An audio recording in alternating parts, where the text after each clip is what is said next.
বিসমিল্লাহির রহমানির রহিম। আসসালামু আলাইকুম সুপ্রিয় দর্শক, আজকের প্রতিবেদনে আমরা নিয়ে এসেছি এমন একটি তথ্য যার জন্য সারা দেশের 15 লক্ষ সরকারি চাকরিজীবী মুখিয়ে আছেন। নবম জাতীয় পে স্কেলে কোন গ্রেডে ঠিক কত টাকা বেতন হতে যাচ্ছে তার সম্পূর্ণ গ্রেড ভিত্তিক তালিকা আজ আমরা আপনাদের সামনে তুলে ধরব। প্রথম গ্রেড থেকে শুরু করে 20তম গ্রেড পর্যন্ত প্রতিটি স্তরে ঠিক কত টাকা বেতন হতে পারে তার বিস্তারিত পরিসংখ্যান থাকছে এই প্রতিবেদনে। এর পাশাপাশি থাকছে মন্ত্রিসভা, আইএমএফ এবং গেজেট প্রকাশ নিয়ে একেবারে সর্বশেষ আপডেট। তাই ভিডিওটি শেষ পর্যন্ত দেখুন, কারণ মাঝামাঝি অংশেই থাকছে আপনার গ্রেডের সুনির্দিষ্ট বেতনের অঙ্ক। দর্শক, শুরুতে একটি গুরুত্বপূর্ণ বিষয় স্পষ্ট করে নিই। আজ যে তালিকাটি আমরা দেখাতে যাচ্ছি তা সচিবালয় সূত্র এবং নীতি নির্ধারণী পর্যায়ে আলোচনার ভিত্তিতে তৈরি একটি প্রস্তাবিত খসড়া তালিকা। সরকারি গেজেট বা প্রজ্ঞাপন আকারে চূড়ান্তভাবে প্রকাশিত হলে সেটি একমাত্র বৈধ এবং চূড়ান্ত তথ্য হিসেবে গণ্য হবে। তবে বর্তমানে এই তালিকাটি নিয়েই সবচেয়ে বেশি আলোচনা হচ্ছে, কারণ এটি 10 সদস্যের একটি বিশেষ কমিটির পর্যালোচনার মধ্য দিয়ে উঠে এসেছে, যারা জাতীয় বেতন কমিশনের সুপারিশগুলো খুঁটিয়ে খুঁটিয়ে বিটিয়ে বিশ্লেষণ করছেন। দর্শক, এবার সরাসরি চলুন গ্রেড ভিত্তিক বেতনের হিসাবে। প্রথম গ্রেডে অর্থাৎ সবচেয়ে ঊর্ধ্বতন পর্যায়ে বেতন নির্ধারিত রাখা হয়েছে 1,60,000 টাকা। এই গ্রেডে কোনো ধাপ থাকছে না, অর্থাৎ পুরো বেতনটাই একটি নির্দিষ্ট অঙ্কে বাঁধা। দ্বিতীয় গ্রেডে বেতন সীমা রাখা হয়েছে 1,32,000 টাকা থেকে 1,53,000 টাকা পর্যন্ত। তৃতীয় গ্রেডে বেতন হতে পারে 1,13,000 টাকা থেকে 1,48,800 টাকা পর্যন্ত। চতুর্থ গ্রেডে বেতন সীমা 1 লক্ষ টাকা থেকে 1,42,400 টাকা পর্যন্ত রাখার প্রস্তাব রয়েছে। এরপর পঞ্চম গ্রেডে বেতন হতে পারে 86,000 টাকা থেকে 1,39,700 টাকা পর্যন্ত। ষষ্ঠ গ্রেডে বেতন সীমা 71,000 টাকা থেকে 1,34,000 টাকা পর্যন্ত। সপ্তম গ্রেডে বেতন হতে পারে 58,000 টাকা থেকে 1,26,800 টাকা পর্যন্ত। অষ্টম গ্রেডে বেতন সীমা 47,200 টাকা থেকে 1,13,700 টাকা পর্যন্ত। আর নবম গ্রেডে বেতন হতে পারে 45,100 টাকা থেকে 1,08,800 টাকা পর্যন্ত। মনে রাখবেন দর্শক, প্রথম থেকে নবম গ্রেড পর্যন্ত যারা রয়েছেন তারাই মূলত প্রথম শ্রেণীর কর্মকর্তা হিসেবে বিবেচিত হন, অর্থাৎ প্রশাসনের ঊর্ধ্বতন এবং মধ্যম স্তরের কর্মকর্তারা এই গ্রেডগুলোর আওতায় পড়েন। দর্শক, এবার আসি দশম গ্রেড থেকে, যা দ্বিতীয় শ্রেণীর কর্মচারীদের অন্তর্ভুক্ত করে। দশম গ্রেডে বেতন সীমা রাখা হয়েছে 32,000 টাকা থেকে 77,300 টাকা পর্যন্ত। এই গ্রেডটি লক্ষ্য করুন, নবম গ্রেড থেকে দশম গ্রেডে এসে বেতন সীমায় একটি বড় ধরনের পার্থক্য দেখা যাচ্ছে, যা বর্তমান কাঠামোতেও রয়েছে। একাদশ গ্রেডে বেতন হতে পারে 25,000 টাকা থেকে 60,500 টাকা পর্যন্ত। দ্বাদশ গ্রেডে বেতন সীমা 24,300 টাকা থেকে 58,700 টাকা পর্যন্ত। ত্রয়োদশ গ্রেডে বেতন হতে পারে 24,000 টাকা থেকে 58,000 টাকা পর্যন্ত। এরপর চতুর্দশ গ্রেডে বেতন সীমা 23,500 টাকা থেকে 56,800 টাকা পর্যন্ত। পঞ্চদশ গ্রেডে বেতন হতে পারে 22,800 টাকা থেকে 55,200 টাকা পর্যন্ত। ষোড়শ গ্রেডে বেতন সীমা 21,900 টাকা থেকে 52,900 টাকা পর্যন্ত। সপ্তদশ গ্রেডে বেতন হতে পারে 21,400 টাকা থেকে 51,900 টাকা পর্যন্ত। অষ্টাদশ গ্রেডে বেতন সীমা 21,000 টাকা থেকে 50,900 টাকা পর্যন্ত। ঊনবিংশ গ্রেডে বেতন হতে পারে 20,500 টাকা থেকে 49,600 টাকা পর্যন্ত। আর সবচেয়ে নিচের গ্রেড অর্থাৎ 20তম গ্রেডে বেতন হতে পারে 20,000 টাকা থেকে 48,400 টাকা পর্যন্ত। দর্শক, এই তালিকা থেকে সবচেয়ে গুরুত্বপূর্ণ যে বিষয়টি স্পষ্ট হয়ে উঠছে তা হলো নতুন কাঠামোয় সর্বনিম্ন বেতন 20,000 টাকা এবং সর্বোচ্চ বেতন 1,60,000 টাকায় নির্ধারণের চেষ্টা করা হয়েছে।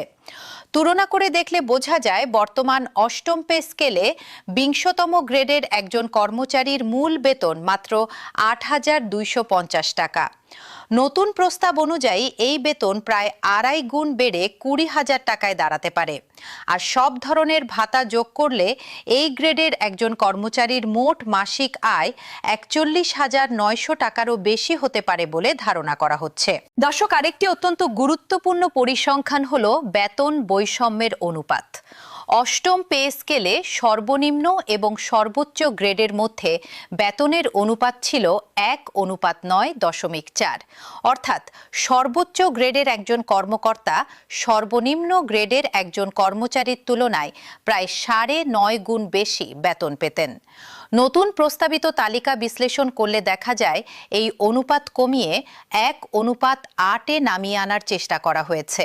এর মানে হলো উচ্চ এবং নিম্ন গ্রেডের মধ্যে আয়ের ব্যবধান আগের তুলনায় কিছুটা হলেও কমানোর লক্ষ্য নিয়ে এই কাঠামো সাজানো হয়েছে। দর্শক, এই তালিকা নিয়ে ইতিমধ্যে সরকারি কর্মচারীদের মধ্যে ব্যাপক আলোচনা এবং প্রতিক্রিয়া শুরু হয়ে গেছে।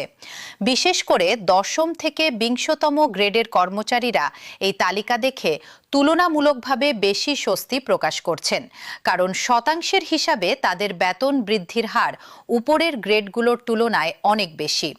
অন্যদিকে 1ম থেকে 9ম গ্রেডের কর্মকর্তাদের মধ্যে কেউ কেউ মনে করছেন তাদের গ্রেডে বৃদ্ধির হার তুলনামূলক কম।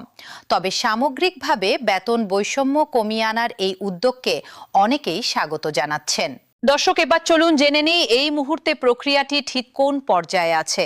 সাম্প্রতিক তথ্য অনুযায়ী 9ম জাতীয় পে স্কেলের প্রস্তাব এখন মন্ত্রিসভায় উপস্থাপনের জন্য একেবারে প্রস্তুত। অর্থ বিভাগ ইতিমধ্যে সব ধরনের প্রস্তুতি প্রায় সম্পন্ন করে ফেলেছে। চলতি সপ্তাহের শেষ দিকে অথবা আগামী সপ্তাহের যে কোনো মন্ত্রিসভার বৈঠকে এটি চূড়ান্ত অনুমোদনের জন্য উপস্থাপিত হতে পারে। মন্ত্রিসভার সবুজ সংকেত পাওয়ার পরপরই আগস্ট মাসের দ্বিতীয় সপ্তাহের মধ্যে চূড়ান্ত গেজেট প্রকাশের লক্ষ্যমাত্রা নির্ধারণ করা হয়েছে। তবে দর্শক, একটি বড় বাধাও রয়েছে এই মুহূর্তে। আন্তর্জাতিক মুদ্রা তহবিল অর্থাৎ IMF এর একটি প্রতিনিধি দল সম্প্রতি ঢাকা সফরকালে অর্থ বিভাগের সঙ্গে বৈঠকে নতুন পে স্কেলের সম্ভাব্য আর্থিক প্রভাব নিয়ে স্পষ্ট উদ্বেগ প্রকাশ করেছে এবং অন্তত 2 বছরের জন্য বাস্তবায়ন পিছিয়ে দেওয়ার সুপারিশ করেছে। এই পরিস্থিতিতে প্রধানমন্ত্রীর কার্যালয়ে সম্প্রতি 5 ঘণ্টা ব্যাপী এক জরুরি বৈঠক অনুষ্ঠিত হয়েছে।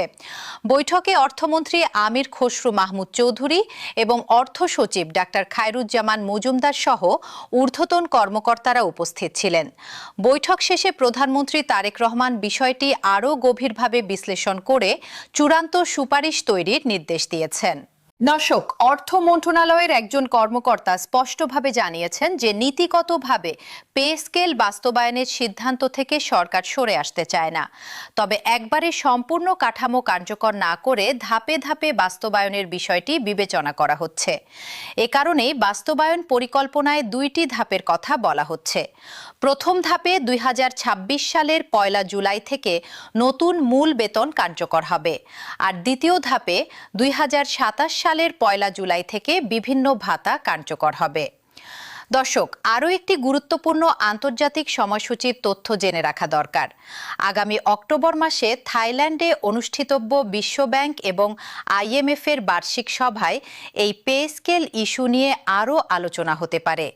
এরপর নভেম্বর মাসে IMF এর একটি প্রতিনিধি দল বাংলাদেশ সফরে এসে নতুন ঋণ কর্মসূচির পাশাপাশি 9ম পে স্কেল নিয়েও বিস্তারিত আলোচনা করতে চায়। সরকার চাইছে এই আন্তর্জাতিক বৈঠকের আগেই গেজেট প্রকাশের প্রক্রিয়া সম্পন্ন করে ফেলতে। এই কারণেই আগস্ট মাসে এত দ্রুত গতিতে ফাইল মন্ত্রিসভার দিকে এগিয়ে যাচ্ছে। দর্শক, এবার চলুন জেনে নিই পেনশনভোগীদের জন্য কি সুখবর অপেক্ষা করছে। প্রতিবেদনে উল্লেখ করা হয়েছে, যাদের মাসিক পেনশন বর্তমানে 20,000 টাকার নিচে, তাদের পেনশন 100% পর্যন্ত বৃদ্ধি করা হতে পারে। এছাড়া 75 বছরের বেশি বয়সী পেনশনভোগীদের জন্য থাকছে বিশেষ অতিরিক্ত মাসিক সুবিধার প্রস্তাবও। প্রায় কয়েক লক্ষ অবসরপ্রাপ্ত সরকারি কর্মচারী এই সুবিধার আওতায় আসতে পারেন। দর্শক, বাজেটের হিসাবে যাব একবার দেখে নেওয়া যাক। 2026-27 অর্থ বছরের বাজেটে সরকারি কর্মচারীদের বেতন ভাতা বাবদ মোট বরাদ্দ রাখা হয়েছে প্রায় 89,836 কোটি টাকা। পেনশন এবং গ্র্যাচুইটি সহ হিসাব করলে এই বরাদ্দের পরিমাণ দাঁড়ায় প্রায় 1,25,515 কোটি টাকা। আর নতুন বেতন কাঠামোর আংশিক বাস্তবায়নের জন্য আলাদাভাবে বরাদ্দ রাখা হয়েছে প্রায় 44,000 কোটি টাকা। এই বিপুল অঙ্কের বরাদ্দ থেকেই বোঝা যায় সরকার কতটা গুরুত্বের সঙ্গে এই বিষয়টি সামনের দিকে এগিয়ে নিতে চাইছে।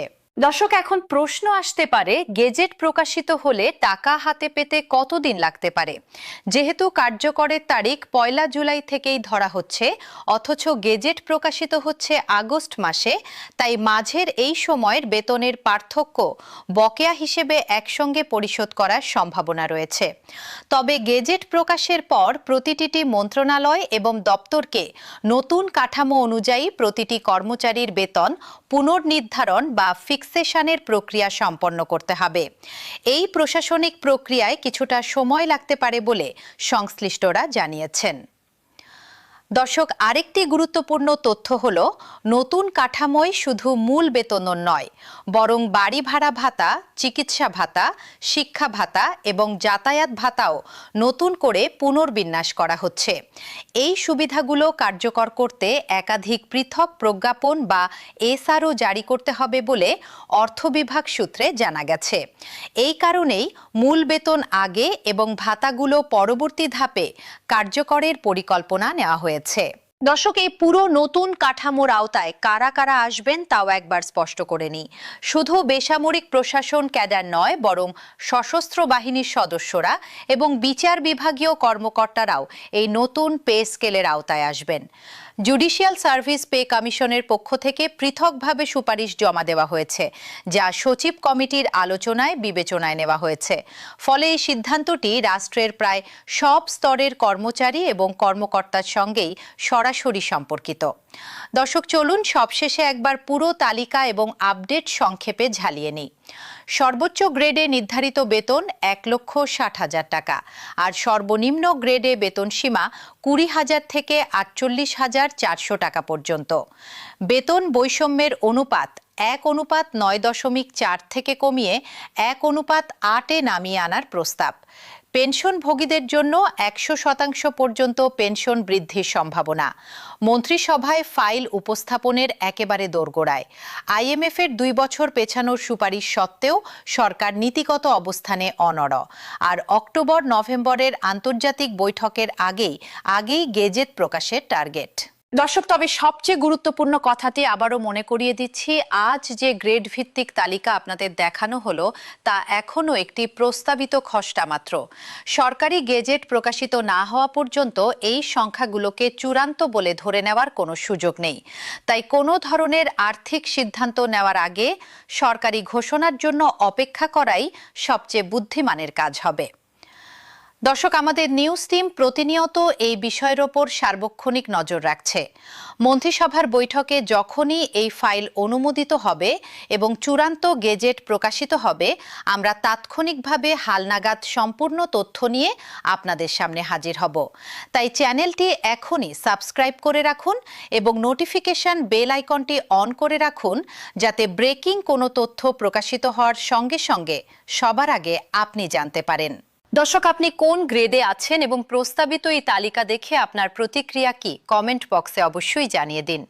ভিডিওটি ভালো লাগলে লাইক করুন এবং আপনার পরিচিত সরকারি চাকরিজীবী বন্ধু বা সহকর্মীদের সঙ্গে শেয়ার করুন, যাতে তারাও নিজেদের গ্রেডের সম্ভাব্য বেতন সম্পর্কে সঠিক ধারণা পেতে পারেন। আজকের প্রতিবেদন এখানেই শেষ করছি। সঙ্গে থাকার জন্য অসংখ্য ধন্যবাদ। ভালো থাকুন, নিরাপদে থাকুন।